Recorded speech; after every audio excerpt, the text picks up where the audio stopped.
एक बार की बात है, एक शहर में सुयश नाम का एक कंप्यूटर इंजीनियर रहता था। वो एक लड़की सौम्या से बहुत प्यार करता था। सौम्या बहुत सुंदर, अमीर और मॉडर्न होने के साथ साथ पढ़ी लिखी भी थी। लेकिन सौम्या के पापा दीनानाथ को सुयश पसंद नहीं था। वो हमेशा सौम्या को सुयश से मिलने से रोकता था। सौम्या, मैंने तुम्हें कई बार समझाया है कि इस लो क्लास सुयश से मत मिला करो। मुझे ये लड़का बिल्कुल पसंद नहीं है और हमारे स्टैंडर्ड का भी नहीं है। तुम उससे मत मिला करो। पिताजी, वो एक अच्छा और नेक लड़का है और पिताजी प्यार स्टैंडर्ड या क्लास नहीं देखता। शाम को सौम्या और सुयश मिलते हैं। सौम्या सुयश को सारी बात बताती है। सौम्या, तुम्हें ऐसा नहीं कहना चाहिए। वो तुम्हारे पिताजी हैं और वो कुछ भी कहें उसे सुन लिया करो। मैं तुम्हारे पिताजी से बात करूंगा, वो हमारी बात समझेंगे। तुम चिंता मत करो।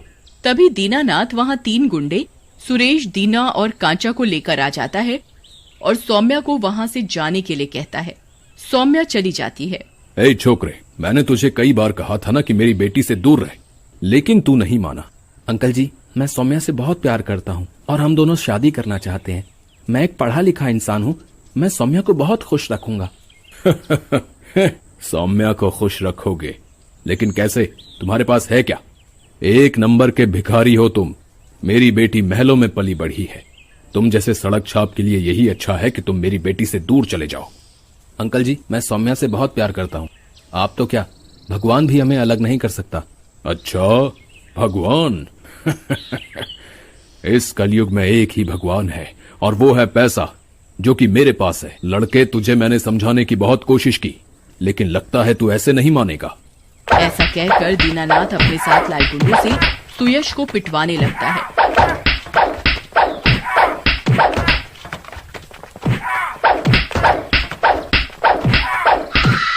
थोड़ी देर में ही सुयश पिटते पिटते बेहोश हो जाता है। ये गरीब थोड़ी सी भी मार नहीं झेल सकते। थोड़ी सी पिटाई में बेहोश हो गया। बड़ी बड़ी प्यार की बातें करता था। तभी एक गुंडा सुयश के पास जाता है।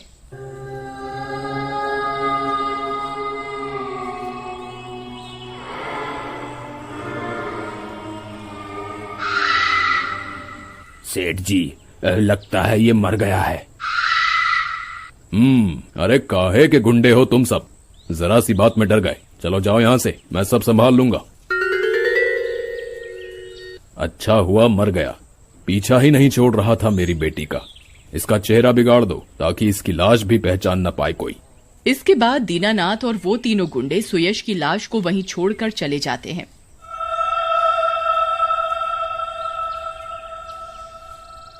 कई दिन बीत जाते हैं। उधर सुयश मरने के बाद एक भूत बन जाता है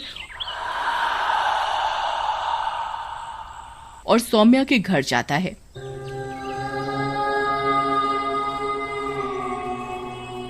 वो खिड़की से झांकता है। सौम्या अंदर बैठी रो रही होती है। सुयश, तुम कहाँ चले गए मुझे छोड़कर? कहाँ हो तुम? कई दिन हो गए।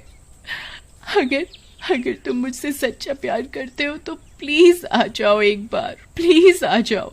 लगता है सौम्या को मेरे मरने का पता नहीं है। दीनानाथ ने भी इसे गलत बात बताई है। तभी भूत सौम्या के सामने आ जाता है और सौम्या को सारी बात बताता है। क्या तुम्हें मार दिया? नहीं नहीं, ये नहीं हो सकता। मेरे पिता ने मेरे प्यार की जान ले ली अपनी झूठी शान के लिए। इन्होंने तो एक ऑनर किलिंग की है। इन्हें इनके किए की सजा जरूर मिलनी चाहिए।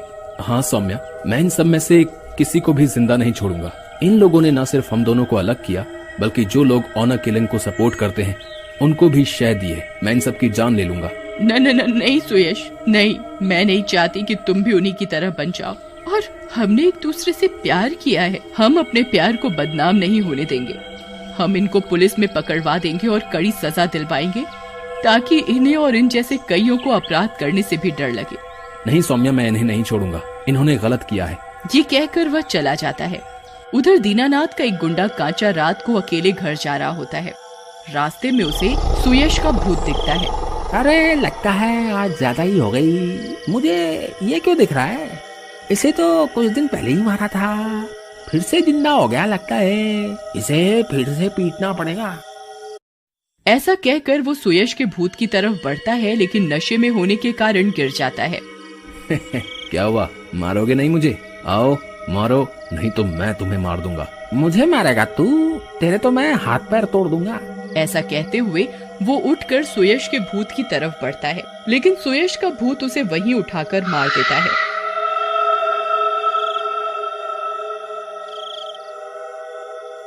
मरे हुए को क्या मारेगा तू? उधर दीनानाथ को कांचा की मौत का पता चलता है। दिनेश और सुरेश उससे मिलने आते हैं। ये कैसे हो सकता है सुरेश? कौन ऐसे मार सकता है कांचा को? दीनानाथ जी, आप तो फालतू की चिंता करते हो। आप भी राई को पहाड़ बना देते हो। अरे आने तो दो, कोई भी हो उसका मुरब्बा बना देंगे।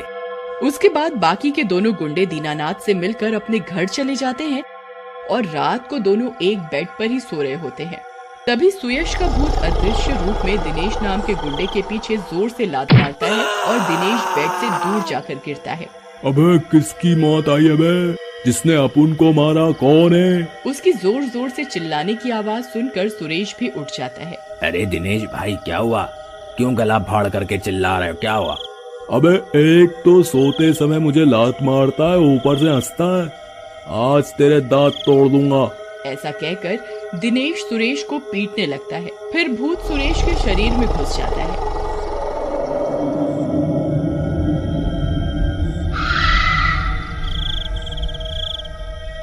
भूत के घुसते ही सुरेश का शरीर बड़ा और भयानक सा हो जाता है और उसमें बहुत ताकत आ जाती है।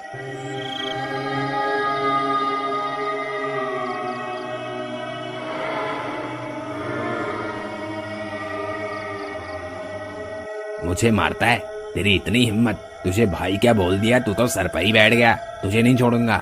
ऐसा कहकर सुरेश दिनेश के शरीर के टुकड़े टुकड़े कर देता है। तभी सुयश का भूत सुरेश के शरीर से बाहर आ जाता है।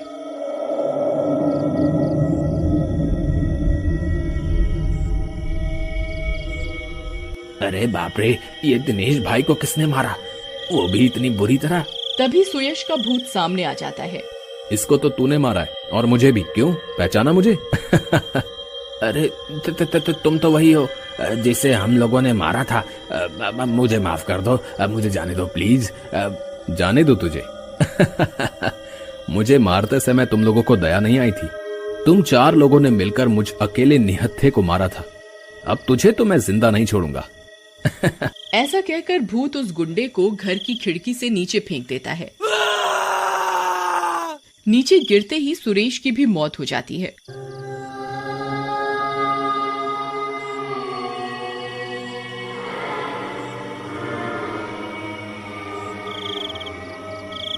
अगले दिन दीनानाथ को इस बात का पता चलता है तो वह बहुत डर जाता है और शहर छोड़ने की तैयारी करने लगता है। सौम्या बेटी, जल्दी जल्दी अपने कपड़े पैक करो, हमें ये शहर जल्दी से छोड़ना है। लेकिन क्यों पिताजी, क्या हुआ? तभी वहाँ सुयश आ जाता है। क्यों दीनानाथ जी, बहुत जल्दी में हो शहर छोड़ने के लिए? क्यों, हमें भी साथ ले लो। तू लगता है मरने के बाद भी पीछा नहीं छोड़ेगा। तेरा इलाज मैं अभी करता हूँ। याद है तुझे कैसे कुत्ते की तरह मारा था, तड़पा तड़पा के हम चारों ने? वो कैसे भूल सकता हूँ मैं अकेला था और तुम 4। सौम्या वहीं खड़ी होती है। बस सुयश, बस करो। अब पिताजी की सारी बातें मैंने रिकॉर्ड कर ली हैं। बाकी का काम पुलिस को करने दो। ये सुनते ही दीनानाथ को गुस्सा आ जाता है और वो सौम्या को जोर से एक थप्पड़ मारता है। तेरे लिए मैंने क्या नहीं किया, और तू इसके लिए मुझे ही पुलिस में पकड़वाना चाहती है? जा तू भी मर। फिर दीनानाथ पास में पड़ी लकड़ी से सौम्या के सिर पर जोर से मारता है। सौम्या वहीं बेहोश होकर गिर जाती है। मेरी इज्जत के लिए मैं कुछ भी करूंगा। तूने ये क्या किया? अपनी झूठी शान के लिए अपनी बेटी को ही मार डाला।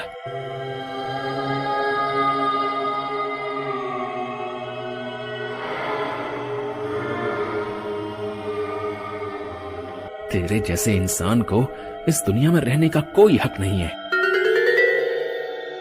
ऐसा कहकर सुयश का भूत दीनानाथ को वहीं मार देता है और सौम्या को हॉस्पिटल ले जाता है। सौम्या ठीक हो जाती है और आज भी सुयश की आत्मा हमेशा के लिए सौम्या के साथ ही रहती है और उसकी रक्षा करती है।